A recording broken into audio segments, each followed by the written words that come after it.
Aujourd'hui, c'est au tour des amoureux de l'histoire égyptienne de se réjouir, car la vidéo est exclusivement dédiée aux découvertes les plus impressionnantes du pays des pharaons. Entre tombes des figures sacrées et royales, transcriptions et constructions, l'Égypte et ses découvertes archéologiques ont de quoi nous faire perdre la tête. Certes, ces artefacts répondent à plusieurs questions, mais elles ont aussi la particularité de nous faire penser à d'autres, encore plus mystérieuses et absurdes que les précédentes. Tenez-vous prêts, on est en route vers la fameuse Égypte. Mais avant de commencer notre aventure archéologique, on vous invite à aimer la vidéo et à vous abonner à notre chaîne. D'ailleurs, vous trouverez les sources des informations citées dans ce documentaire dans la description. Numéro 1, la cité engloutie d'Héracléon, empire des vestiges de grandeur. Victime d'une série de tremblements de terre causant des grandes marées, la ville n'a pas pu survivre et rester sur la surface. Elle a été submergée pour être sujette à plusieurs fouilles sous-marines, après sa découverte en 2001. Il s'agit bien évidemment de la cité émergée dans la baie d'Aboukir à 40 km d'Alexandrie. La fameuse cité Teunis Héracléon. Malgré le fait qu'elle a été abordée dans plusieurs manuscrits historiques, elle n'a révélé ses secrets archéologiques qu'après 1990. Les nombreuses explorations des plongeurs ont finalement été couronnées par la découverte des vestiges d'un navire militaire de 25 mètres de longueur, utilisé anciennement pour traverser le Nil. Une autre découverte brise la solitude du navire dans les profondeurs maritimes. Ce n'est rien d'autre que les ruines d'un complexe funéraire grec, qui nous donne une petite idée sur l'histoire de la cité à une époque très ancienne. En effet, les vestiges repérés sur place montrent que la ville submergée a été dominée par les Grecs, et c'est ce qui explique la présence des temples funéraires dans ces terres égyptiennes. Dans des paniers en osier, des fruits de Doum, sacrés pour les Égyptiens de l'époque. Elles ont été retrouvées. Mais ce qui est le plus bouleversant, c'est que malgré les dommages subis par la ville suite aux marées, les fruits sont restés intacts même après 2000 ans passés sous l'eau. Cela peut être expliqué par la conservation de ces fruits dans une salle funéraire souterraine et protégée, en étant déposés et considérés comme offrandes. Les archéologues et les scientifiques ne prévoient pas de se contenter du trésor antique retrouvé sur la cité, et comptent en découvrir davantage. Parce que sous le toit d'un centre commercial aussi bien religieux, que représentait Héracléon, se cachent bien plus que des restes d'un navire, des fruits sacrés et des vestiges d'un complexe funéraire. Numéro 2, la nécropole de Saqqara, la croisée des grandes personnalités égyptiennes. Des dizaines de mètres sous le sol se trouvent des cadavres ainsi que des tombes abritées prestigieusement et délicatement par la fameuse nécropole. Ce qui fait d'elle un site archéologique qui mérite amplement sa grande célébrité. Entre les figures royales pharaoniques et les pyramides majestueuses, notamment la plus ancienne qui est la pyramide à degrés du pharaon Djéser, le site a tout pour se positionner en tête de liste des top lieux à explorer par les archéologues. La nécropole, qui est considérée comme un patrimoine mondial de l'UNESCO pour son histoire, n'a jamais cessé de nous surprendre. La dernière surprise date de quelques mois seulement, puisqu'en mars 2022, 5 pierres de tombes ont été découvertes suite aux fouilles réalisées sur place. Les tombes nouvellement trouvées n'appartiennent pas à des personnes ordinaires. Cela est évident, puisque la nécropole, vu son histoire, doit s'avérer exigeante et sélective par rapport aux cadavres qu'elle accueille. Les 5 dépouilles appartiennent, comme on l'a bien deviné, à des responsables de haut calibre de l'époque, et les pièces et objets précieux repérés à la tombe d'un d'eux portant le nom d'Iri l'affirment fortement. Parmi ces 5 tombes, 3 tombes appartiennent à des femmes qui se sont imposées et ont décroché des postes de haut calibre dans l'Empire égyptien. À 6 mètres de profondeur se trouvait le cercueil de l'unique responsable de la beauté du roi. À une profondeur similaire, une deuxième tombe appartenait à Pépi Néfani, qui était prêtre à l'époque, tandis que la dernière appartenant à une certaine Hénu, intendant du palais royal, se situait à 7 mètres de profondeur. La nécropole a fait un record dans peu de temps, car en 2021, les archéologues ont déclaré avoir trouvé des trésors archéologiques au sein du site. On parle ici de plusieurs sarcophages de l'Empire égyptien, datant de 3000 ans, et bien capables de rédiger une autre version de l'histoire. Dans ce petit retour en arrière, il nous est impossible de ne pas parler de la découverte choquante, mais merveilleuse, faite en 2019 dans la nécropole. Certes, une tombe majestueusement et précieusement décorée relevant de l'histoire égyptienne ne va certainement pas nous surprendre, puisque la culture pharaonique est connue pour la beauté de ses sarcophages et de ses tombes. Sauf que cette fois-ci, il s'agit d'une beauté qui dépasse les normes, d'une tombe à une surface décorée d'une façon époustouflante, digne d'un membre de la famille royale. La surprise ne prend pas fin ici, car à l'ouverture de la tombe, l'effet surprise ne fait que s'accroître, en découvrant une momie parfaitement conservée, témoignant que la dépouille a eu droit à des soins mortuaires très avancés. Les techniques dont le propriétaire de la magnifique tombe a été embaumé nous font directement penser aux techniques utilisées par le Nouvel Empire. Sauf que le corps est censé appartenir à une période moins récente. La momie doit dater de l'Ancien Empire. On reste sans voix face à cette découverte et on attend impatiemment une explication logique des faits. Numéro 3, le bateau solaire, navire de Khéops. Pour comprendre l'importance de cette découverte, il est nécessaire d'en savoir un peu plus sur son importance dans la spiritualité égyptienne. En effet, une barque solaire est une construction qui accompagne la personnalité pharaonique tout au long de son vivant. Par conséquent, elle est considérée comme un objet funéraire, qui doit l'accompagner même après son décès. La barque la plus célèbre a vu le jour à la 4e dynastie et appartenait à Khéops. Sombrons un peu dans les légendes et les croyances de l'Égypte antique. Dans leur imaginaire, l'océan primordial était à l'origine de chaque élément vivant sur Terre. Le sort des âmes après le décès était donc sans doute le retour à leur source, qui n'est rien d'autre que l'océan primordial. Sauf que cette croyance légendaire ne se limitait pas là, car selon la conviction des Égyptiens de l'époque, seul le pharaon était doté du pouvoir de rejoindre l'océan primordial seul. Donc il a été sollicité pour guider toutes les autres âmes à atteindre leur origine. Il fallait donc lui préparer le terrain pour honorer cette mission, et lui octroyer le soutien nécessaire pour se diriger en compagnie des autres âmes à l'océan primordial. D'où la nécessité d'enterrer à ses côtés sa propre barque, qui selon eux était le seul moyen pour traverser le Nil et atteindre l'océan sacré. Retrouvée dans le complexe funéraire de Khéops, plus précisément dans l'une des 5 fosses entourant la pyramide de ce pharaon, la barque solaire propre à Khéops se distinguait avec ses dimensions, qui confirmaient aussi sa valeur. Car avec 6 mètres de largeur, plus de 40 mètres de longueur et un poids de 20 tonnes, elle mérite bien tout l'écho qu'elle fait entendre. Vu sa taille énorme et sa volée de 10 rames, on estime qu'il faut au moins 5 personnes pour la faire conduire, ainsi qu'un barreur positionné en arrière pour la diriger. Le côté esthétique n'est pas négligé, surtout au niveau de la poupe et de la proue. Ornée de décorations intéressantes et de magnifiques feuilles de papyrus. La barque a été fabriquée en bois de cèdre et d'acacia. Malheureusement, ces arbres qui ont contribué à la construction de cette merveille se font plus rares de nos jours. Maintenant qu'on a eu l'occasion de contempler cette barque même de loin, on doit certainement avouer que Ahmed Youssef Mustafa, le restaurateur du musée égyptien du Caire, nous doit de sincères remerciements.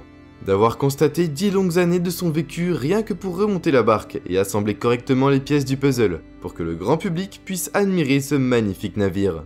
Numéro 4, la chambre cachée. Encore un cadeau offert par la pyramide de Khéops. Khéops a gâté l'histoire archéologique avec plusieurs reliques et artefacts, que les scientifiques et les chercheurs ont eu la chance de découvrir, et comptent encore en trouver d'autres dans son intérieur. Après son fameux navire qui allait lui assurer un voyage à l'au-delà, vient le tour de la chambre secrète qui se trouve dans sa pyramide. Cette pièce a été découverte en 2017 grâce à la mission de Scan Pyramids. Le fait de retrouver une cavité vide au sein de la pyramide est tout sauf un fruit du hasard, parce que cela a coûté plusieurs années à l'architecte Jean-Pierre Houdin, qui est doué en dessin et en calcul. Tout au long de ses études et ses recherches, l'architecte n'a pas hésité une seule fois à marquer des pauses, rien que pour faire l'éloge de la logistique et la finition sans pareil qui distinguait la construction pyramidale.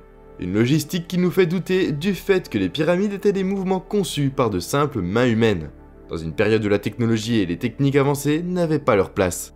Ne pouvant pas attendre les conclusions des scientifiques, l'architecte annonça qu'il s'agit probablement d'une seconde galerie de plus de 30 mètres de hauteur, située au-dessus de la grande galerie qui dépasse les 60 mètres de hauteur, et installée dans la pyramide. Les interprétations avancent que cette deuxième galerie au cœur de la pyramide de Khéops abritait un système de contrepoids pour soulever les blocs, afin de construire les plafonds et les autres commodités de la pyramide. La réponse qu'on cherche à trouver consiste à trancher s'il s'agit vraiment d'une chambre secrète, ou une simple cavité vide. 3 hypothèses vivent une énorme concurrence pour qu'une seule d'entre elles soit élue à la fin, comme réponse à ce mystère.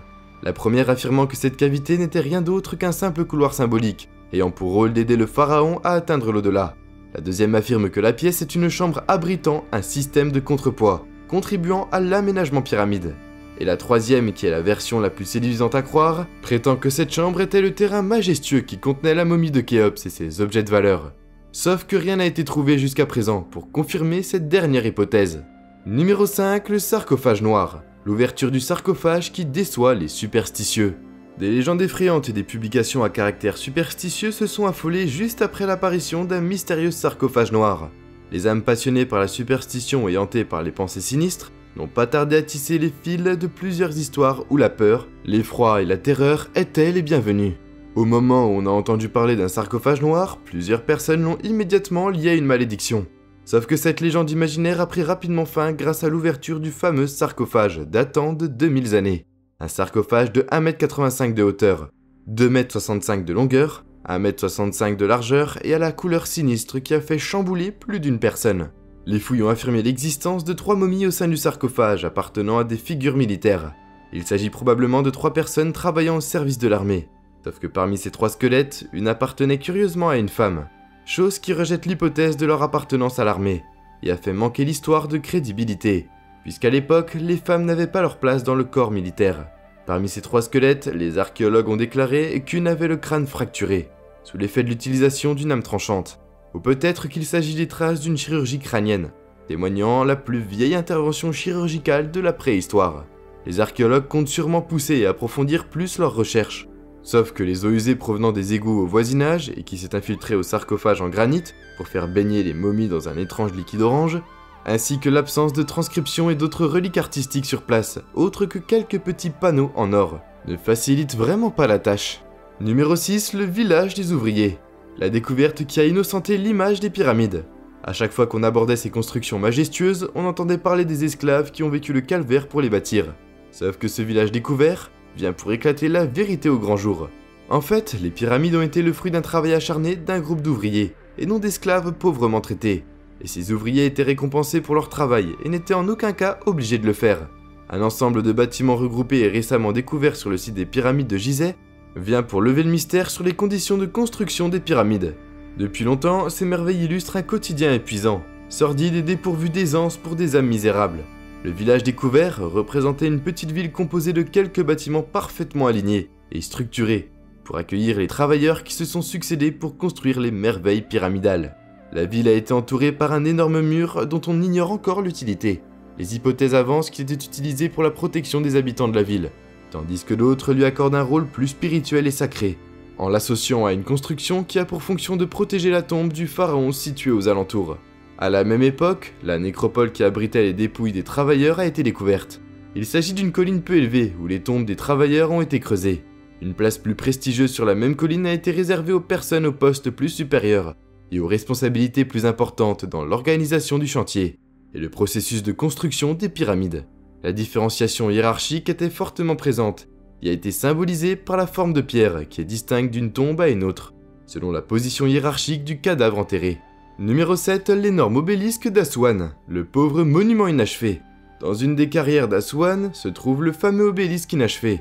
Sa position est particulière, car malgré sa taille très imposante, cet obélisque ne peut pas être apprécié à sa juste valeur et contemplé, comme il le faut, puisqu'il est condamné à avoir éternellement une posture horizontale. Pauvrement abandonné dans son lit de roche, sa base ne peut malheureusement pas se détacher de son lit de pierre, mais offre au moins un spectacle intéressant, qui dévoile beaucoup sur les techniques utilisées dans sa construction. Il ne faut quand même pas juger sévèrement sa position horizontale, puisqu'elle nous offre une vue parfaite sur les marques des outils qui ornent encore clairement la surface rocheuse de l'obélisque, et qui risquent même de nous donner l'illusion que les travaux viennent d'être interrompus. Le monument au destin triste et à la fin tragique pèse plus de 1200 tonnes et se caractérise par une longueur qui s'estime à une quarantaine de mètres. Cela fait du monument un des obélisques les plus importants de l'époque, malgré que cela ne change pas la vérité amère qui l'entoure.